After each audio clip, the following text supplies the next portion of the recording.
Esta exposición, Turner y los maestros, se ha preparado en colaboración con Tate Britain, con el Museo del Louvre y con la Réunion des Musées Nationaux de París. Es la tercera sede esta de Madrid, después de haberse presentado en Londres y en París, y en cada sede la exposición ha sido diferente. Aquí, aparte del propósito general de comparar a Turner con los maestros antiguos en los que se inspiró y también con sus contemporáneos, a los que emuló e intentó superar, hemos hecho especial hincapié en presentar obras maestras de Turner que no han estado en las otras exposiciones, pero que, sin embargo, tienen que ver con el propósito general de la muestra. La exposición funciona por pares, por tríos o incluso por grupos de 4 artistas, entre los cuales podemos ver y comparar de una manera muy clara, muy visible, las diferencias y las relaciones de este artista que, más que ningún otro de su época, intentó forjarse su propia genealogía como pintor. Aparte de la visión que yo veía obligada a hacer en el sentido de ver los ecos de Turner en España, y eso se ha introducido en un artículo del catálogo, aquí hemos hecho un esfuerzo especial por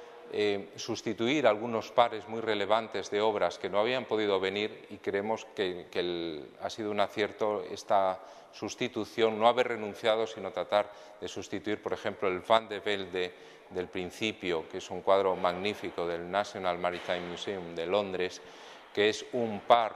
del naufragio del Gulbenkian, que no venía tampoco a ninguna sede ni de Londres ni de París. Entonces, ese par creo que va a funcionar magníficamente en el conjunto de la exposición. Otra novedad que no ha estado en ninguna de las sedes es el cuadro de la Dalitz, Los placeres del baile, que es un par con una obra homenaje a Watteau, el estudio de Watteau,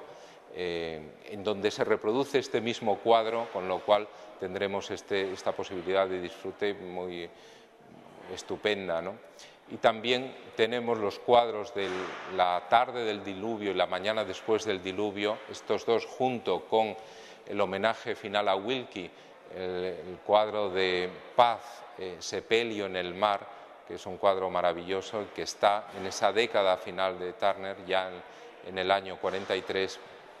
42-43, ese momento en el que su obra es profundamente personal, pero no pierde la referencia a otros maestros también del pasado. El conjunto de 80 obras nos muestra, a través de las 42 obras de Turner y de las 38 de los otros maestros, estos paralelos muy elegidos, muy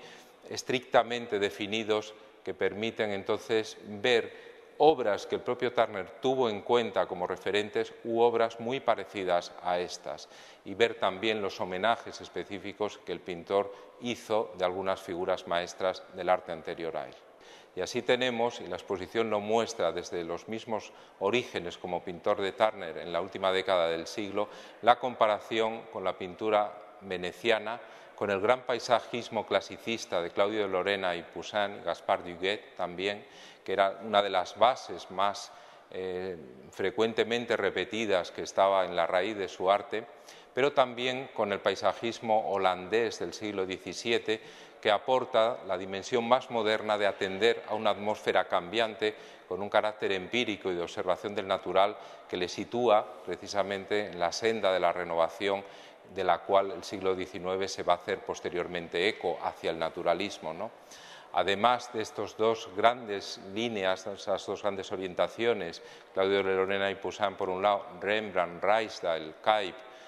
Van de Capelle, los grandes holandeses por otro, también el artista se inspira en algunos pintores importantes del siglo XVIII, como Richard Wilson, como Gainsborough, Canaletto, Watteau, que están muy cercanos a algunas de las vertientes de su arte y que pueden verse aquí con sus respectivas comparaciones. Y finalmente también Turner se mide a sus contemporáneos, sobre todo británicos, Constable, Bonington, Wilkie, en cuadros que tienen una referencia además muy marcada, a veces pintando los mismos temas, a veces tratando los mismos géneros que esos contemporáneos suyos a los que trata de sobrepujar.